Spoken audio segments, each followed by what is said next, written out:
शेतीच्या वहिवाटीच्या कारणावरून जन्मदात्या वृद्ध आईची मुलगा, सून व व्याहीने मिळून संगनमताने हत्या केल्याची धक्कादायक घटना 30 मे रोजी रात्री 9:30 वाजण्याच्या सुमारास मुंगशी तालुका माढा येथे घडली। यामध्ये लक्ष्मी उर्फ शोभा नारायण माडिक वय 62 असे खून झालेल्या वृद्ध आईचे नाव आहे। याबाबत मारुती रामा रेवडे राहणार रेवडे वस्ती अनाळा तालुका परांडा जिल्हा धाराशिव यांनी दिलेल्या फिर्यादीवरून मैताचा मुलगा दत्तात्रय नारायण माडिक, सून रजनी दत्तात्रय माडिक दोघे राहणार मुंगशी तालुका माढा, व्याही धर्मराज बागल राहणार ब्रह्मगाव तालुका परांडा जिल्हा धाराशिव या तिघांवर गुन्हा दाखल झाला असून आरोपींना पोलिसांनी ताब्यात घेतले आहे।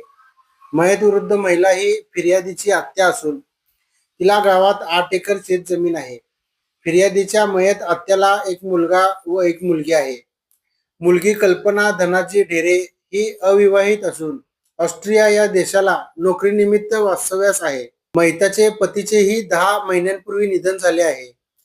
आरोपी मुलगा व सून हे दोघे पक्क्या घरात राहतात, तर मयत महिलेचे सुनेशी पटत नसल्या कारणाने घराशेजारीच एका पत्र्याच्या शेडमध्ये राहत होती। शेतीच्या वहिवाटीवरून मयत महिला, तिचा मुलगा व सून यांच्यात वारंवार वाद होत असल्याचे फिर्यादीची आत्या व तिच्या मुलीने फिर्यादीला सांगितले होते।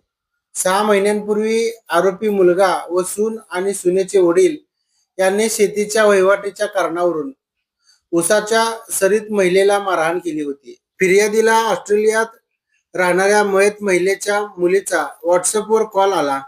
तिने सांगितले की माझ्या आईला शेतामध्ये मारून टाकले आहे, तू जाऊन बघ।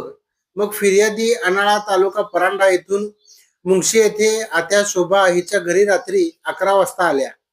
मैताच्या घराजवळ लोक जमले होते। उसाच्या शेतामध्ये जाऊन पाहिले असता उसाच्या सरीमध्ये आत्या शोभा ही रक्ताच्या थरोळ्यात जखमी अवस्थेत पडलेली होती। तिच्या डोक्यातून रक्त येत होते। तिचा गळा कपड्याने आवळलेला होता व तोंडावर डोक्यात दगडाने मारून जीवे ठार मारले होते, असे फिर्यादीत नमूद करण्यात आले आहे।